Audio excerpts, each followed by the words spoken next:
Hello Amusement Park Portal, thank you for tuning in. In this video we're going to look over the Q2 results that were just released for Six Flags Parks. We're going to look at that and we're going to see if that has any effect on future plans for the park and what it could mean for me and you. Before we begin, I ask a big favor of you guys. If you could just hit that like and subscribe button right down below. That really does help us out and we really do appreciate it. Alright, we're going to begin things by taking a look at the Q2 results that were released today. And I'm no stock market expert, but it doesn't look good. Now again, I'm not claiming to be a stock market expert or anything like that. I'm just going by what they released today. So we're going to touch on this, but I'm going to give you like the nutshell version. In all, it looks like the company lost a total of $126 million this year. That's a lot of money. Part of the reason they're losing so much money is, well, attendance. It looks like it's down 9%, or 1.4 million guests compared to the second quarter last year. That's a big decline. And in-park per capita spending, of course, is going to be down if your attendance is down. So, yeah, that's not good either. Another declining area is the active pass base. As of August 3rd of this year, totaled approximately 7.4 million units, which I'm assuming is pass holders, and that's down 206,000 units, or 3%, compared to the active pass base of the previous year. However, since the introduction of the VIP sale that's currently going on, season pass sales have, well, obviously skyrocketed, and they are expecting to break records with season pass sales for next year. Now, of course, the one thing that parks always blame for declining attendance or other issues is the weather. That seems to be the go-to excuse for all parks, not just Six Flags. And I've got to wonder what kind of impact it's had on the chain. By closing parks early, if there's a random thunderstorm, they just close the entire park down for the remainder of the day.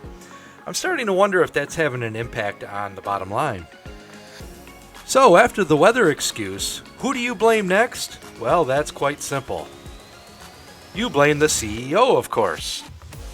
And it's no surprise that shortly after the Q3 results were released, it was announced that the CEO will be replaced at the end of the season when they find a successor. Now, ever since the merger, I've always had it in the back of my head that Zimmerman was only a temporary thing. He was just kind of like a placeholder until they can find a permanent CEO. And with the Q2 results coming out, I'm sure they've really accelerated that process. Now you have to look at it. Is it really the weather or the CEO's problem? Or a combination of both? Or is it because there's going to be a downturn in the United States economy? Tourism is way down. I mean, Vegas is reporting that visits are down like 12 to 17% over last year. Hotels are sitting vacant. So as easy as it is to blame the CEO or the weather, I think there's more deep-rooted problems than just that. And with that being said, that brings up the question, how will this affect the parks next year? Now, shortly after the merger last year, Six Flags Corporation released a list of new attractions they were planning on implementing at several different properties throughout the chain. Here is that list right now on the screen, and we're going to go over a few of these and see where they stand today. Now, the first thing mentioned on that list is Carowinds, and that they will be introducing a record-breaking water ride. Now, I know they've cleared land in the park where the old Rapids ride used to be, kind of between the entrance and Fury 325, but beyond that, there's not been a peep from the park about an attraction coming for next year. And I would assume with season passes being released just here in the last few days, to push sales, they would want to announce a 2026 attraction to help stimulate pass sales, but we haven't heard a word. So unless the park comes out here in the next week or two and makes an announcement, I'm going to assume that this project is going to be delayed. Now, next on that list is Canada's Wonderland, and according to the list, they'll add a new record-breaking water attraction to the park. Now, there's been lots of rumors and speculations as to what this could be.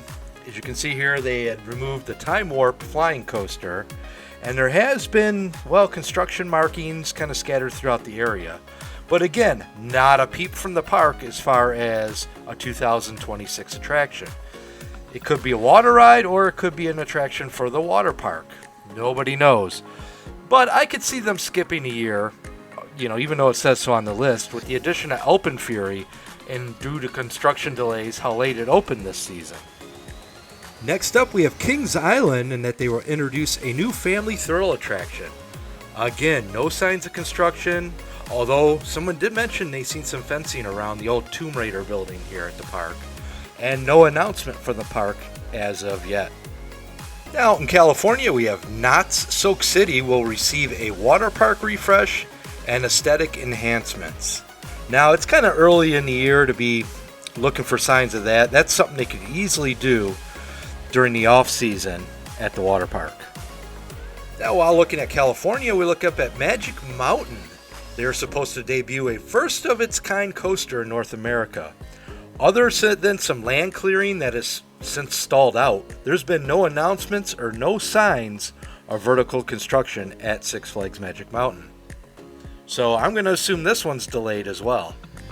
Now we're going to head over to Six Flags Great America. They state they will celebrate its 50th anniversary next year, debuting a new kids area and commemorative events and park enhancements.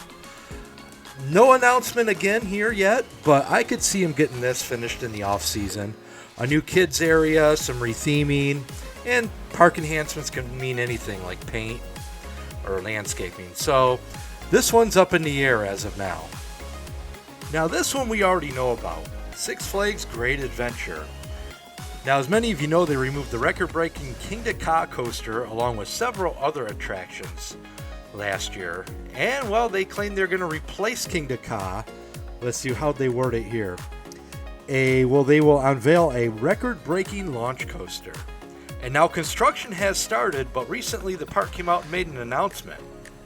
Now, this announcement not only mentioned that the new for 2026 attraction will be delayed, but the Holiday in the Park will not be returning this year as well.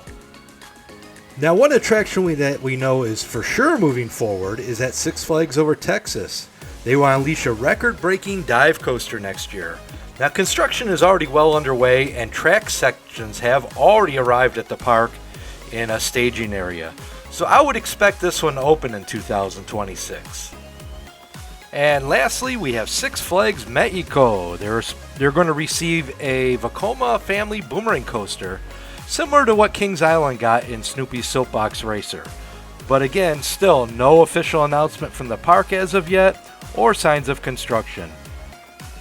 So with the announcement of the CEO getting replaced, the Q2 results that were just released today, and all the delays in the 2026 projects going forward, what does this mean for the chain as a whole? Well, initially, I believe we're going to see all kinds of cutbacks. I mean, we've already seen a lot of cutbacks with the delays, and you'll see some things in the park, that have been cut back. Like, for example, Michigan Adventure canceled their Tricks or Treats event. Six Flags has eliminated Holiday in the Park at several locations. But it could also mean that there's a possible bankruptcy in the chain's future. Now, I know a bankruptcy is a scary word, but in this case, I think it could actually help the chain. Now, it wouldn't make the stockholders too happy, but as a whole, the company could restructure their debt, get lower interest rates, etc., and have a brighter future than what they have currently. Now, with the bankruptcy stuff out of the way, I do want to point out that this year, many of the Six Flags properties have received some major improvements. As you see here, here's one of them right here at Six Flags America with the new signage for American Eagle and the Pendulum Ride. And several other parks have received new landscaping, paint, building improvements, and just overall park improvements as a whole, and including food. I've heard a lot of compliments on some of the new food options being launched at the Six Flags properties. Now, my guess is we're going to continue to see these little improvements like painting, building enhancements, new food options. However, unfortunately, I just have a feeling that some of these new attractions are going to get delayed until the following year, or possibly even open up later in the year next year. So there you have it. That's our take on the current status of Six Flags Corporation. What do you think? Let us know in the comments down below what your prediction is, what the future of Six Flags has in store for itself after today's Q2 release. And once again, I just want to thank everybody for watching. It really does mean a lot to us. All the new subscribers we're getting and attention we're getting, it really does mean a lot. So with that being said, please don't forget to hit that like and subscribe button down below. And once again, we want to thank you for watching, and we'll see you out on the Midway real soon.